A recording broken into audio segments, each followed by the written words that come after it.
الممثلة ألف سين ما بتهداش خالص. إيه اللي حصل؟ تعالوا اقول لكم. ألف سين دي كانت ممثلة بتعمل أدوار كده، يعني بنعرفها منها ان هي بس بتضحك من هنا لهنا. كنا بنستلطفها، مش هنقول بنحبها، بنستلطفها. كانت بتبقى سنيدة. اوكي. ضربت معاها الحظ ان هي كانت بطلة مسلسل. المسلسل ده نجح قوي، بس مش عشانها، لا، عشان البطل اللي هو احمد حاتم. وبعدين عملت مسلسل تاني ونجح برضو، او ما نجحش قوي، بس هو ضحكنا عشان اكرم حسني، مش عشانها برضو.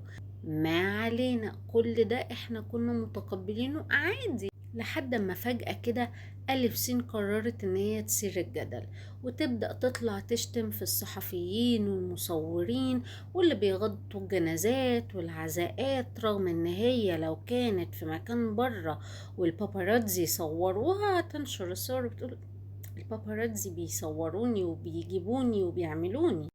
وجت اتكلمت على الصحفيين والمصورين بطريقة مش حلوة هي وجوزها، ونشرت صور ليهم واتكلمت بطريقة مش لائقة خالص. فجأة الصحفيين والمصورين قلبوا عليها قلبة وحشة قوي، واتجمعنا كلنا وخلاص.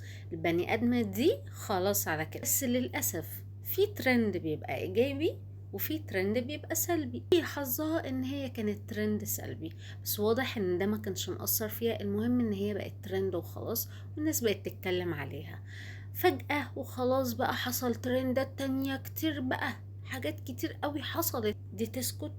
تهدى؟ لا، لقيت نفسها ان هي بتجيب نتيجة بان هي تطلع تثير الجدل. فقررت ان هي تثير الجدل المرة دي بإيه؟ ان هي تتكلم بطريقة مش حلوة على فنانة كبيرة، وهي مشيرة اسماعيل. اتكلمت عليها بطريقة مش حلوة، وكان سبب قفشها الجامد قوي ده ان الفنانة الكبيرة اتضايقت ان في مستشفى كلاب وقطط تحت بيتها، فبلغت لانها متضررة علشان في كلاب كبيرة قدام بيتها او تحت بيتها ايا كان. انا واحدة بعشق القطط، انا كدينا واحدة بعشق القطط، مربياهم عندي. وصل الوقت كنت مربية 10 قطط. الكلاب بخاف منها بس عادي، وبحبهم من بعيد لبعيد والدنيا تمام قوي، بس انا ما تجبرنيش ان انا يبقى في كلب كبير يبقى قاعد تحت بيتي. ممكن يبقى في مكان، انا في بيتي محتاجه ان انا ابقى قاعده مرتاحه، ابقى قاعده مش خايفه. فانتي بتحبي الكلاب، تحترمي وعلى عيني وعلى راسي، لكن ما تجبريش غيرك ان هو ما يشتكيش. فلما يشتكي تطلعي تنتقديه. على فكره انتي كده يعني مش ناصرة حقوق الحيوان، لا، انتي بتيجي على الانسان علشان تبقي ترند. وده اللي انت عملتيه برضو. حاولتي انك انتي تتكلمي باسلوب مش حلو، وبعد ما اتكلمتي بالاسلوب اللي مش حلو الناس قامت عليكي تاني، فللاسف بقيتي ترند تاني. بس ده للاسف عشاننا احنا، لكن انتي بالنسبه لك وصلتي للي انتي عايزاه، ان الناس تتكلم عليكي. ما ينفعش اللي هي بتعمله ده.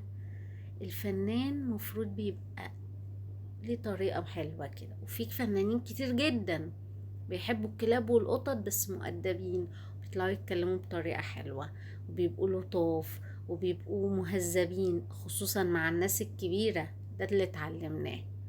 فنتمنى ألف سين ما تقعدش تطلع تغلط في الصحفيين والمصورين، وبعدها تطلع تعتذر لهم، وبعدين تطلع تهزق وتتكلم بطريقة مش حلوة على الفنانين الكبار، وبعدين لما النقابة تترقع لها تقوم طالعة بتعتذر تاني.